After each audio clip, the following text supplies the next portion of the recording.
Hari ni aku nak share hobi seseorang yang buat kopi atas bukit. So jom. Kenalkan Abang Rani. Cerita dia macam ni. Kami ni nak melukis. Tengok pakcik ni buat kopi lah. Ni first time aku nampak orang buat kopi atas bukit. Selalunya kita pergi hiking, kita nak cari view. Tapi untuk Abang Rani ni, dia naik atas untuk buat kopi. Bila kami tanya sebab apa, sebab Abang Rani ni hari-hari naik dan dia dah bosan dah naik saja. So dia ambil keputusan untuk naik atas bukit buat kopi. Dan kopi yang dia buat bukan dari serbuk tau. Dia grind sendiri kat atas. Dan biji kopi yang dia bawa itu bukan biasa-biasa tau. Zeus tau. Abang Rani ni juga brew kopi dengan gunakan Aeropress ni je. So ni hasil Aeropress tadi. Walaupun tak pakai mesin, memang biji kopi ni berwangi lah.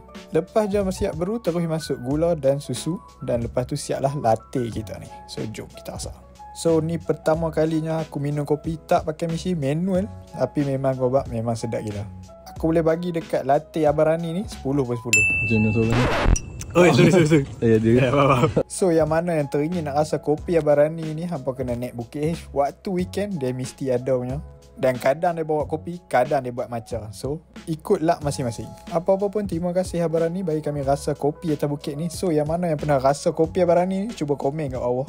Terima kasih tengok video ni sampai habis. Jangan lupa follow aku. Jumpa lagi. Ciao.